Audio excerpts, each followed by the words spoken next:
Hey there, guys. It's Jeremy, one of your favorite people with Parkinson's. Here for kind of an awkward conversation. I have not touched this subject for good reason. It's not a fun one to talk about. I'm not a doctor and it might make some people uncomfortable, but I think it's something that needs to be discussed. And that is the question, how does it end? How does Parkinson's end? My understanding is it's kind of like you die with PD, not because of PD. More like you die of complications regarding PD. PD itself doesn't kill you, but it makes you sick and weak, which kills you, so it's kind of the same thing.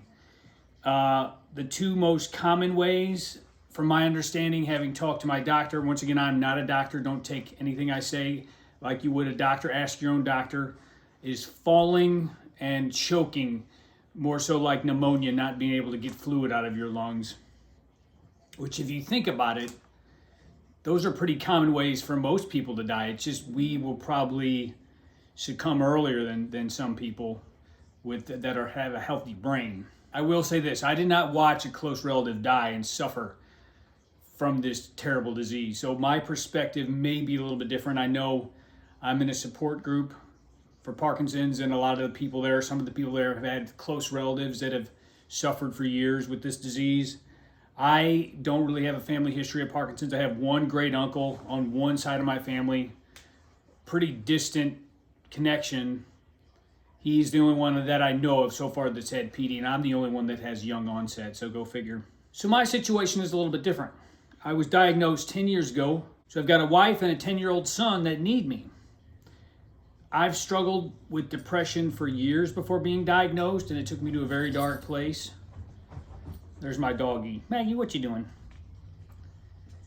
Took me to a very dark place. Maggie helps with that. She keeps me from the darkness. My little beagle mutt. But I don't really want to go back there. I really don't want to revisit that dark part of my life by spending too much time thinking about the end of life and the end result of this disease. I was recently talking with a good friend who has PD, and I asked her, I said, if they could predict the way your disease would progress and you could see it on a chart, would you want to know? And she said no. She said, I would not want to know, to look into the future and know that kind of thing. And I agree.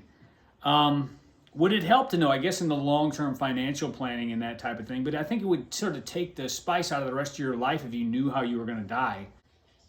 I wouldn't have wanted to know that 2 years after my diagnosis, I was going to have to quit my job because the side effects of my medication made walking more than a few steps impossible. Wouldn't have wanted to know. Like I said, this is a hard subject to talk about. It's touchy, it's prickly, nobody really wants to talk about it, least of all me. All I can say is, and I'm going to steal this from my friend Jennifer, she said to be cautiously informed about Parkinson's. Do your research, but don't believe everything you read, and certainly don't try to project yourself on people you see on YouTube. Not even me. I've been diagnosed 10 years. There's things I shouldn't be able to do that I can still do, and there's things I should be able to do that I can't do. So really, you can't try to look into your crystal ball and see. You wouldn't want to know anyway. Live in the moment. Keep your eyes on the horizon. That's the only thing I can say. Just be aware of your situation. Be realistic, but don't spend your life and your remaining time thinking about all the horrible things that might or will happen to you. It's not going to do anybody any good. That's all I got. Hopefully I didn't piss anybody off or bum anybody out. Until next time, peace and love from the city of St. Louis. Go Cardinals.